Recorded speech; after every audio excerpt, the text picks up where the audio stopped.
अस्सलाम वालेकुम। Welcome back to my channel. अल्लाह पाक से दुआ है कि सबको अपने हिफ्ज़ व अमान में रखे और सबकी जायज़ ख्वाहिशात को पूरा फरमाए, आमीन। और अल्हम्दुलिल्लाह हम भी खैरियत से हैं। आज का जो व्लॉग है वो मैं अपने नाश्ते से स्टार्ट कर रही हूँ और नाश्ते में मैं बना रही हूँ पराठा चाय। तो ये मोस्टली तकरीबन सभी का फेवरेट नाश्ता होता है, मेरा भी फेवरेट है। और यहाँ पर बस मैंने पराठा बना लिया था और फ्लेम मैंने बंद कर दी थी क्योंकि मैं पराठा थोड़ी देर ऊपर ही पड़ा रहने देती हूँ, क्योंकि वो ज़रा क्रिस्पी हो जाता है और चाय के साथ ज़रा इस तरह का खाने में अच्छा लगता है, ज़रा क्रिस्पी सा पराठा हो और चाय के साथ। और बस मैं चाय भी बना रही हूँ, साथ तकरीबन बन चुकी है और मैं नाश्ता कर लूँगी। और आप बताइए आपके यहाँ कैसा मौसम चल रहा है? यहाँ पर पाकिस्तान में तो बहुत ज़्यादा ठंड स्टार्ट हो गई है और बाज़ इलाक़ों में तो छुट्टियाँ भी हो गई हैं बच्चों को विंटर सीज़न की, लेकिन अभी तक पंजाब में नहीं हुई हैं। देखो कब तक होती हैं, क्योंकि शायद एग्ज़ाम्स चल रहे हैं, इस वजह से कर रहे हैं डिले। और फ़ैसला होना था लेकिन अभी तक हुआ नहीं है। बस इसी इंतज़ार में बच्चे बैठे हैं कि कब छुट्टियाँ होंगी और एक्साइटमेंट होती है बच्चों को। वैसे भी आजकल अब धुंध ज़्यादा पड़ने लग गई है, तो होता है कि बच्चों को, छोटे बच्चों का ज़रा ज़्यादा होता है कि फ़िक्र लगी रहती है कि कवर अपने आप को रखें, क्योंकि बच्चे सर पे ना कैप रखते हैं ना इस तरह की चीज़ें। तो इसलिए बस यहाँ पर मेरा नाश्ता तैयार हो गया था। नाश्ता करने के बाद मैंने घर के थोड़ा बहुत नहीं, क्लीनिंग के बाद जो थोड़े बहुत कपड़े तय करने वाले थे, वो इस तरह के काम मैंने वो निपटाए। और तब तक फिर हो गया था जी लंच का टाइम। आजकल दिन छोटे हैं सर्दियों में, तो इस तरह होता है कि लंच और डिनर तकरीबन एक ही हो जाता है, क्योंकि नाश्ता थोड़ा लेट होता है। तो लंच और डिनर, दिन छोटे हैं, पता ही नहीं चलता टाइम का। तो मैं आज बना रही थी चिकन पकोड़ा, फ्राइड चिकन, और इसको चिकन दाबू भी बोलते हैं। और मिक्स है इस तरह रेसिपी, लेकिन बहुत ही मज़े की बनी थी और आपने ज़रूर ट्राई करनी है ये रेसिपी चिकन की। और मैंने यहाँ पर चिकन ले लिया था, तकरीबन ये हाफ़ केजी से थोड़ा सा ज़्यादा था। तो बोनलेस नहीं था कंप्लीट, अंदर बोन्स वाला चिकन भी था। तो छोटे छोटे पीसेस मैंने इसके कर लिए थे। तो इसमें मैंने सिंपली उसको वॉश कर लिया था और उसमें मैंने 2 टेबलस्पून के करीब जो है वो वाइट विनेगर सिरका ऐड किया था। और मसालों में नमक, मिर्च, हल्दी, कुटी लाल मिर्च और फूड कलर और जो सूखा धनिया होता है और ज़ीरा, उसका पाउडर, ये तो हर घर में तकरीबन बना हुआ पड़ा होता है, क्योंकि हर खाने में ये तकरीबन जाता है। और वो डाल दिए थे स्पाइसेस। बाकी आप कम या ज़्यादा अपने हिसाब से कर सकते हैं। और 2 से 3 टेबलस्पून के करीब मैंने इसमें योगर्ट, दही ऐड कर दिया था। और साथ में इसमें अदरक और लहसुन का पेस्ट भी बना लिया था। आपके पास अगर पाउडर है तो आप वो भी ऐड कर सकते हैं। मैंने थोड़ा सा अदरक जो है वो ज़्यादा ऐड किया था। और बिलीव मी, बहुत ही अच्छा, जब फ्राई किया था बहुत इसका अच्छा अरोमा और टेस्ट आया था। और डाइजेस्ट भी ये चीज़ हो जाती है, क्योंकि फ्राइड आइटम्स का होता है कि डाइजेशन में ज़रा टाइम लेती हैं। लेकिन अदरक मैंने थोड़ा सा ज़्यादा नहीं, बस 1 टीस्पून दोनों मिला लें, और थोड़ा सा इसमें अदरक की क्वांटिटी थोड़ी ज़्यादा थी। बस मैंने ये चीज़ें डाल ली थी इसमें। और उसके बाद मैंने अच्छे तरीके से इनको आपस में मिक्स कर दिया था, क्योंकि इसको मैरिनेट करके रखना था तकरीबन 1-2 घंटे के लिए, अगर आपके पास टाइम है। अगर टाइम नहीं है तो तकरीबन 15 से 20 मिनट तो इसको कम से कम आप रख सकते हैं। और इसको मैंने मैरिनेट करके रख दिया था। और मैरिनेशन से इसके अंदर तक मसाले जाते हैं और इसका टेस्ट जो है वो अच्छा डेवलप होता है। और फ़िश हो या इस तरह का कोई भी हो, तो वो ज़रा अच्छा टेस्ट आ जाता है, उसका डेवलप ज़्यादा होता है। और फ्राइड आइटम का ये है कि अगर आप इसको जितना ज़्यादा मैरिनेट रखेंगे उतना ज़्यादा इसका अच्छा टेस्ट आता है।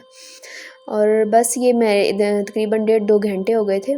तो बाद में मैंने इसमें जो चीज़ें डाली थी फ्राई करने से पहले, वो मैंने तकरीबन 2 टेबलस्पून के करीब जो है वो कॉर्नफ्लोर डाला था। अगर कॉर्नफ्लोर नहीं है तो आप मैदा भी शामिल कर सकते हैं। तो तकरीबन हाफ़ से थोड़ा सा ज़्यादा, मैंने ज़्यादा बेसन नहीं डालना है, क्योंकि इसकी फिर फ्राइंग अच्छी नहीं होगी, वो ज़्यादा हो जाएगा।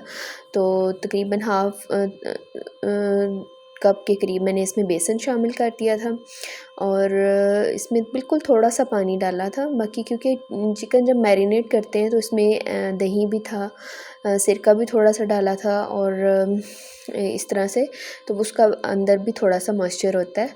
तो जो इसका मेन इंग्रेडिएंट है वो मैं डाल रही हूँ इसमें सफ़ेद तिल, सेसमी सीड्स वो डाल दी। बिल्कुल थोड़े से मैंने डाले थे क्योंकि बाकी मैंने ऊपर डालने थे। बड़े प्यारे लगते हैं जब फ्राइंग करते हैं और वैसे भी हेल्थ वाइज भी अच्छे हैं। बिल्कुल थोड़ा सा पानी मैंने डाला था इसमें ताकि सारी चीज़ें अच्छे तरीके से मिक्सअप हो जाए। बस मैंने अच्छे तरीके से सबको मिक्स कर लिया था। अब मैं इसको एक प्लेट में रख दूँगी और ऊपर से मैं इसके ऊपर जो है वो सेसमी सीड जो सफ़ेद तिल हैं वो स्प्रिंकल कर दूँगी। तो देखिए ये बाइट साइज़ मैंने चिकन कर लिया था। बड़ी थे इसके पीसेस लेकिन मैंने ख़ुद इसको बाइट साइज़ में कट कर लिया था। बस इस तरह से रख के मैं उसके ऊपर ये स्प्रिंकल कर दूँगी ये जो तिल हैं सफ़ेद। और ये जो मसाला है ये जो थोड़ा सा बाउल में रह गया था इसको मैंने ज़ाया नहीं किया था, आगे चल के मैं दिखाऊंगी मैंने क्या किया था इसका और बस जो सफ़ेद तिल हैं सर्दियों में तो ख़ासकर बच्चों के लिए भी ये बड़े बेनिफिशियल हैं और वैसे भी इसके बहुत ज़्यादा फ़ायदे हैं। हर चीज़ एक लिमिट में रह के खानी चाहिए। हर चीज़ का जो किसी भी चीज़ का जो है वो ज़्यादती जो है ज़्यादा अगर हम इस्तेमाल करेंगे हद से ज़्यादा तो वो नुकसानदेह होती है। तो मैंने इस तरह से सारे ऊपर कर दिए थे और ये फ्राइंग के बाद बहुत ही इसकी लुक जो है वो बड़ी अच्छी निकल के आती है। तो जो मसाला बच गया था उसमें मैंने जो है वो आलू काट के ना वो डाल दिए थे। तो ये बड़े मज़े के जो है मसाला फ्राइज़ तैयार हो गए थे क्योंकि सारा कुछ तो अंदर था, मैंने कुछ भी नहीं ऐड किया था। बस बेसन जो था वो थोड़ा सा डाला था और क्योंकि वो पड़ा हुआ था मैंने तकरीबन हाफ़ कप डाला था ना चिकन में, तो बाकी मैंने इसमें डाल दिया था। और थोड़ा सा जो कॉर्नफ्लोर था बिल्कुल थोड़ा सा वो मैंने इसमें शामिल कर दिया था। बाकी मैंने मसाला कोई भी नहीं ऐड किया था। तो अगर आप चाहें तो फ्राइंग के बाद आप इसमें जो है चाट मसाला ऐड कर सकते हैं, वो आपकी अपनी चॉइस है।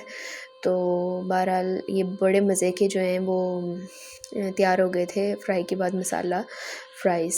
आपने ये भी ज़रूर ट्राई करनी है। वैसे मैं अगर मैंने फ़्राइज़ बनाने हों बच्चों के लिए घर में तो फिर भी मैं ये ऐसे ही बनाती हूँ ज़्यादातर कि आलू काट लिए इस तरह से फ्राइज़ शेप में, तो बेसन डाल दिया, तो बाकी जो स्पाइसेस हैं नमक मिर्च हो गई, चाट मसाला हो गया, वो इस तरह से डाल के तो वो मैं फ्राई ज़्यादातर जो हैं वो इसी तरह से बनाती हूँ।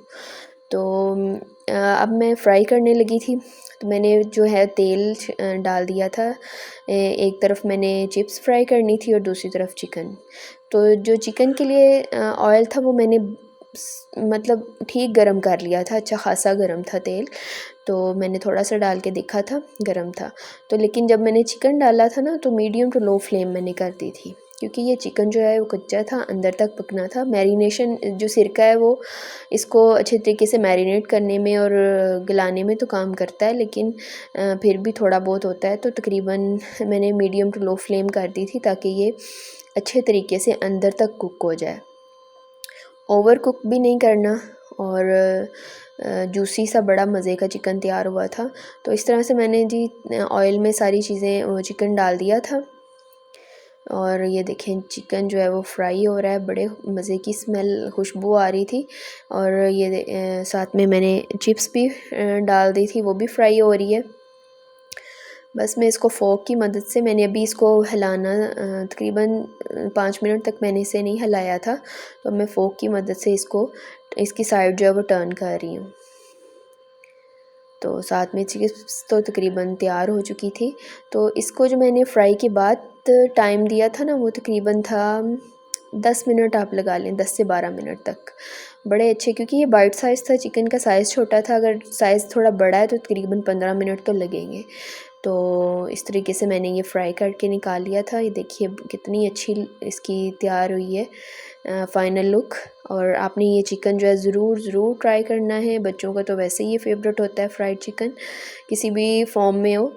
तो साथ में चिप्स भी बहुत मज़े के बने थे। तो अगर आपने मेरे चैनल को अभी तक सब्सक्राइब नहीं किया है तो अभी प्लीज़ मेरे चैनल को सब्सक्राइब कर दें और इसे ज़्यादा से ज़्यादा शेयर करें। और बस यहाँ तक थी मेरी आज की वीडियो, और इंशाल्लाह आपके लिए अच्छे अच्छे व्लॉग्स आते रहेंगे और मुझे सपोर्ट करते रहिएगा।